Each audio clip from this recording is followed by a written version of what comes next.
Saint Joseph, ami de la pauvreté. Dans les évangiles, Jésus est désigné comme Fabri Filius. Et l'on se pose la question, n'est-il pas le fils du charpentier?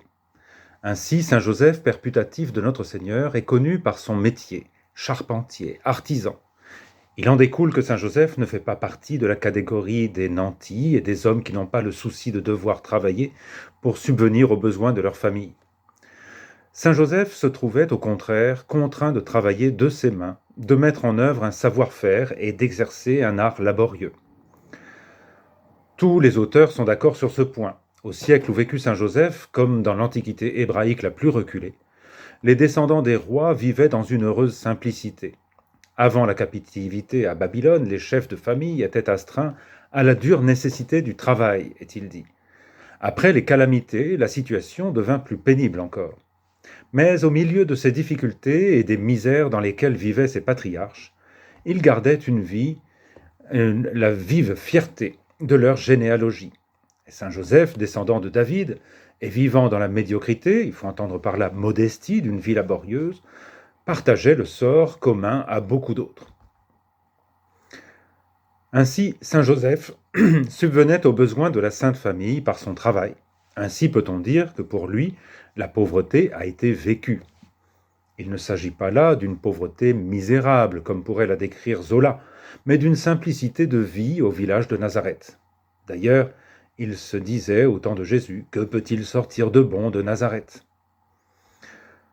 Pourtant, Saint Joseph a éprouvé une pauvreté plus profonde que celle que nous venons de décrire dans son cadre de vie habituel à Nazareth. Il a connu la pauvreté de celui qui, lors du recensement, dut partir pour Bethléem, la ville de David son père, et n'y trouva ni famille, ni cousin, ni même une auberge pour le recueillir, lui et son épouse, sur le point d'accoucher. Ce n'est que dans une étable, un abri sous roche, au milieu du bétail, que le Fils de Dieu, dont il était le gardien, a pu naître. Reconnaissons que peu de pères de famille, qui plus est chargés d'une telle mission, ont pu être confrontés à une telle pauvreté. Plus encore, peu de temps après la naissance de l'enfant, il reçoit mission par l'ange de fuir en Égypte, de quitter son propre pays, cheminer avec femmes et enfants dans le désert ou parmi les caravanes. En terre étrangère, défendre sa famille, la loger, la nourrir. Il fallut chercher du travail sans savoir pour combien de temps l'enfant serait recherché pour être tué. Mais peut-on rétorquer, et le trésor apporté par les rois mages? Les auteurs et pères de l'Église s'accordent pour dire que l'or des mages a servi pour payer le voyage en Égypte et pour s'y loger. Mais guère plus. Il est certain cependant que Saint Joseph a exercé son métier d'artisan tout au long de sa vie pour nourrir Marie et Jésus. C'est le témoignage qu'en rapporte l'Évangile, ainsi que la renommée de Saint Joseph. La pauvreté de la Sainte Famille est constatée lors de la présentation de Jésus au temple, puisque selon la loi de Moïse, au lieu de présenter un sacrifice de chevreau, comme cela était prescrit pour tous, ils présentèrent comme offrande une paire de tourterelles, ainsi que la loi le concédait pour les familles les plus pauvres. Si Saint Joseph a connu et vécu la pauvreté, comme nous venons de le voir, il en a été l'ami.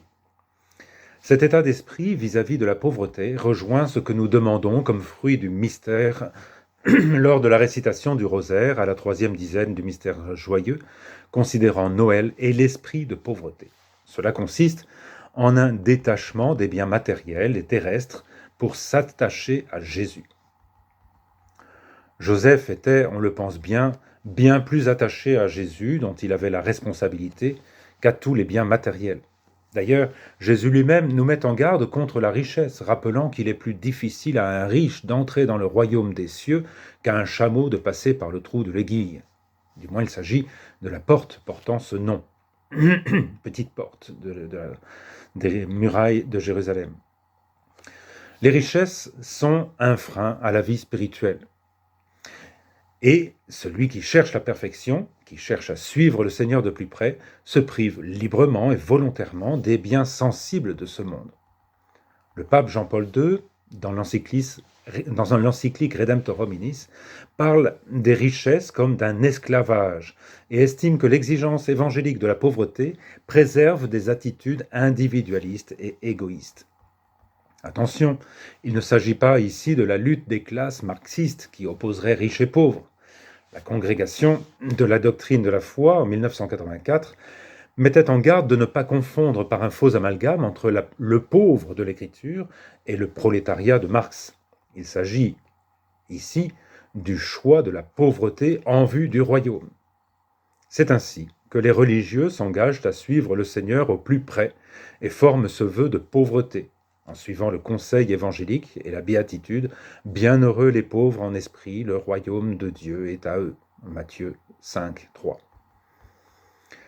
D'un autre côté, la signification du nom de Joseph est « augmenté ». On se souvient du patriarche du même nom qui manifeste cette augmentation par le rôle qu'il a eu en Égypte pour ce pays dont il a permis la croissance, cela a déjà été raconté, mais aussi ce qu'il apporte à son propre peuple en l'établissant sur une terre prospère qui amènera son accroissement. Concernant Saint Joseph, vous pouvez conjecturer, dit saint Bernard, quel personnage fut Saint Joseph, d'après la seule interprétation de son nom qui veut dire augmentation. Certes, il éduqua le Seigneur Jésus, ce qui constitue une augmentation et éduquer. Mais on peut considérer que si saint Joseph fut pauvre et vécut la pauvreté, il fut riche, mais non des biens terrestres, plutôt riche de vertus. Nous ignorons, dit Suarez, quels furent les dons de science et de sagesse, ou les grâces gratis datées dont saint Joseph fut favorisé. Nous avons la certitude qu'aucune des faveurs divines nécessaires à l'exercice de ses fonctions spéciales ne lui est manquée. Mais son travail d'artisan, laborieux mais fier du travail accompli, bien fait, consciencieux, humble et silencieux. Cette simplicité, cette grandeur d'âme et pureté de conscience sont ces vertus qu'apporte une vie de pauvreté.